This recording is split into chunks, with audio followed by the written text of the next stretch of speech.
Les amis, bonjour à tous et bienvenue dans cette toute nouvelle vidéo. Bon, le PSG vient de s'imposer 3-0 face à Urawa. Bon, ce que j'aimerais bien faire dans cette vidéo, bien sûr, c'est débriefer de ce match. Et c'est surtout, j'aimerais bien faire une sorte de mini-bilan par rapport à ce qui se passe avec Galtier durant ces matchs de préparation. Alors juste avant de démarrer le match, je me suis fixé deux objectifs. Analyser le mieux possible la défense du PSG, car vous savez, durant le dernier match, il y a eu énormément de percées durant les contre-attaques. Pour dire les choses clairement, on a clairement été un grand gruyère durant le dernier match. Donc c'est pour ça que je me suis fixé cet objectif-là. Et il y en avait un deuxième justement, avec le retour de Verratti, voir la cohésion entre Emery, qui justement fait d'excellents débuts avec le PSG, voir la cohésion entre Emery et Verratti. Donc les amis, bien sûr, bienvenue dans ce tout nouveau débrief. Je vais tout vous raconter bien sûr juste après l'introduction. Je compte sur vous pour un maximum de pouces vers le haut. Et c'est parti.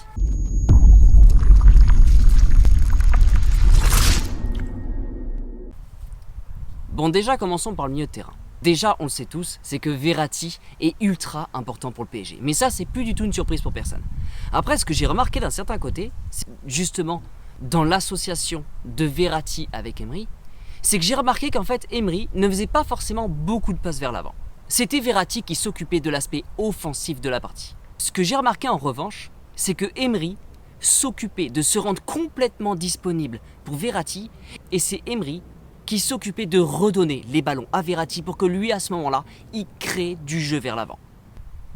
Donc clairement, d'un certain côté, Emery se rendait ultra disponible pour Verratti, pour lui donner justement de la disponibilité, pour lui donner du choix et justement une sécurité à ses côtés. Alors, est-ce que les deux ont bien joué ? Bien sûr, Verratti a fait un match très propre. Emery a fait un très bon début de match, mais je vous avoue que sur la fin de la première mi-temps, il y a eu quand même pas mal de déchets techniques. Attention, Emery n'a que 16 ans. Il fait ses tout débuts en tant que pro avec le PSG. Donc, ça sert à rien de lui tomber dessus. Emery a quand même fait de très bonnes choses. Il a montré sur les 3 matchs d'affilée qu'il avait une énorme motivation, qu'il savait extrêmement bien jouer, qu'il avait vraiment beaucoup de technique. Le seul problème, c'est que sur la fin de la première mi-temps, oui, il y a eu pas mal de déchets techniques. Alors pour expliquer justement ce déchet technique, on va tout simplement dire que les adversaires l'attaquaient ensemble au bon moment. Ils se retrouvaient très facilement dans un étau entre 3 joueurs et ses passes étaient légèrement téléphonées. Mais bon bref, je vais pas lui tomber dessus, il n'a que 16 ans. Passons directement à la suite et essayons d'analyser la défense du PSG à ce moment-là. Je vais essayer le mieux possible d'englober tout ce qui s'est passé durant la partie car il y a pas mal de choses intéressantes à relever par rapport à la mise en place faite par Galtier. Déjà, on commence un match avec Diallo, Danilo et Kerrer. Donc on a clairement un 3-5-2. Mais on commence directement avec 3 défenseurs. Et sur le match d'avant, on a vu qu'on a été très facilement transpercé par l'attaque adverse. Sur ce match-là, je trouve que les latéraux ont très bien joué le jeu. Et justement, je trouve que sur ce match-là, les latéraux ont apporté exactement ce qu'il fallait pour aider la défense lors des contre-attaques de l'adversaire. Donc c'est-à-dire qu'on restait quand même sur un bloc assez haut. Les défenseurs étaient assez hauts, avec justement Danilo qui permettait également de se rendre disponible en tant que sentinelle au milieu de terrain. Mais lorsqu'il y avait une contre-attaque, vous aviez vraiment une défense à 5 qui se dessinait dans la défense du PSG.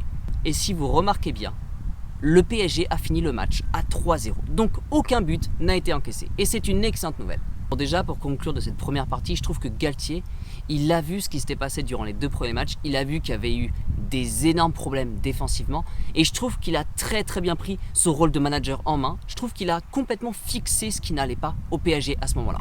Donc on sent qu'il a un œil extrêmement avisé sur ce qui se passe. Il ne fait pas les choses juste pour les faire. Il fait les choses pour tester. Il voit ce qui ne va pas. Il voit exactement ce qui va également. Et en même temps, pour le prochain match, il a déjà sa stratégie pour aller, encore une fois, beaucoup plus de l'avant.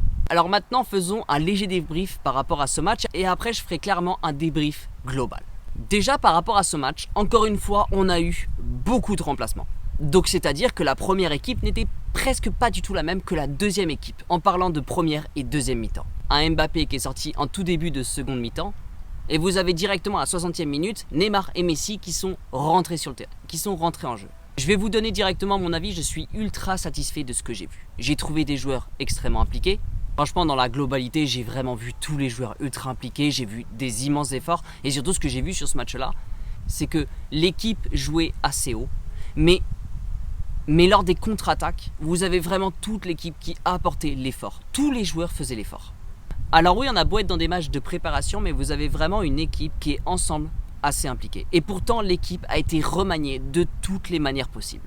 Franchement, quand on parle des buts, oui, forcément, Kylian Mbappé a été juste monstrueux. Il y a eu des magnifiques situations, il y a eu des magnifiques occasions pour le PSG. Oui, de notre côté, on a eu un monstrueux Navas. Le match aurait très bien pu se terminer sur un 3-3, tout comme par exemple un 5-0 pour le PSG. Le match était quand même assez ouvert. Alors maintenant, j'aimerais faire justement un point global par rapport à ces 3 premiers matchs. Déjà, la première chose que je voudrais vous dire, c'est ne pensez pas que ces matchs de préparation ne servent uniquement à chauffer les joueurs qui vont être là l'année prochaine. Non, c'est pas du tout le cas. Le but aujourd'hui de Galtier, c'est vraiment de tout tester. Plus il testera de choses, plus il tentera des connexions avec certains joueurs, plus il en saura pour l'année qui va arriver. Le but aujourd'hui de Galtier, c'est vraiment de tester un nombre incalculable de choses pour ensuite être prêt pour la Ligue 1. Pour le moment, sous Galtier, on a vu 3 matchs différents. Les 3 milieux ont été différents à chaque fois.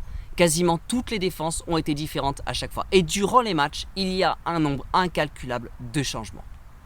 Donc oui, le but, c'est de chauffer le moteur de chaque joueur. Le but également, c'est de chauffer les muscles, les mettre dans les bonnes conditions, ne pas trop les faire jouer un petit peu de sorte à ce qu'ils soient prêts pour le début du championnat.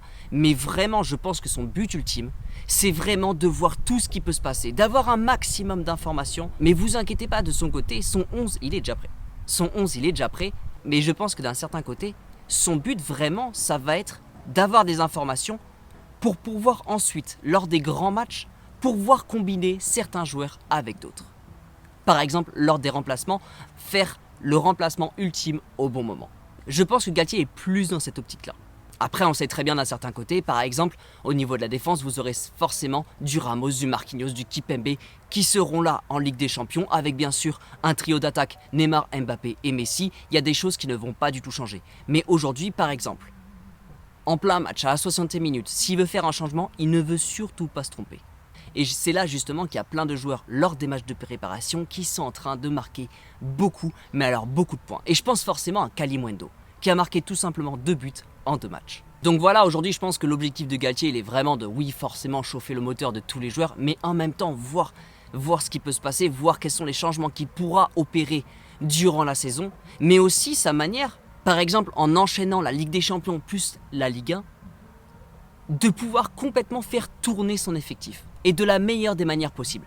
Car le but d'un certain côté, c'est oui, performer en Ligue des Champions, mais il ne faut surtout pas négliger la Ligue 1 l'année prochaine. La Ligue 1 sera ultra importante. Notre but aujourd'hui, ça va être vraiment de gagner absolument tous les matchs.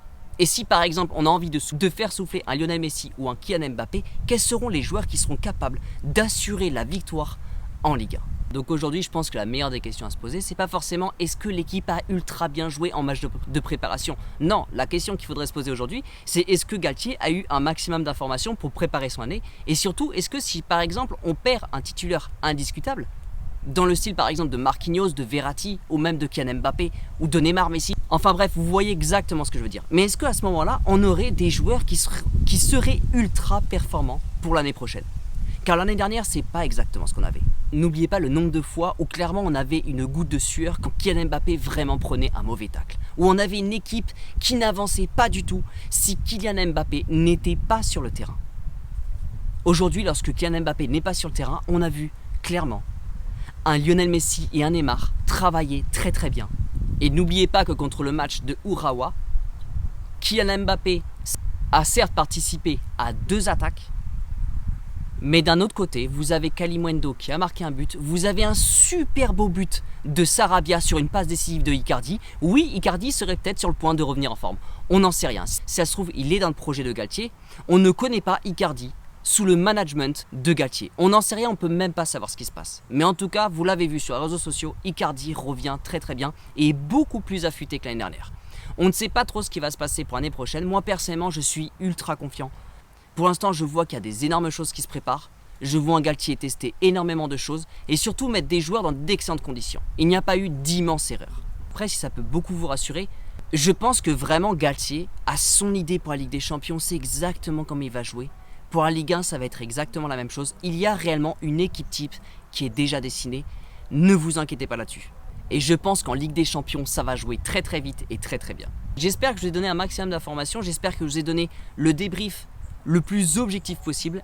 Il reste encore des matchs à jouer juste avant le début du championnat. J'ai hâte que tout démarre. En tout cas, de mon côté, je suis vraiment satisfait par rapport aux choses que je vois durant ces matchs de préparation. Et j'espère que de votre côté, vous avez passé un excellent moment.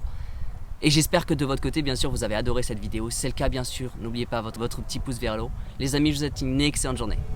N'oubliez pas, prenez soin de vous et surtout n'oubliez pas, réussissez. Bye.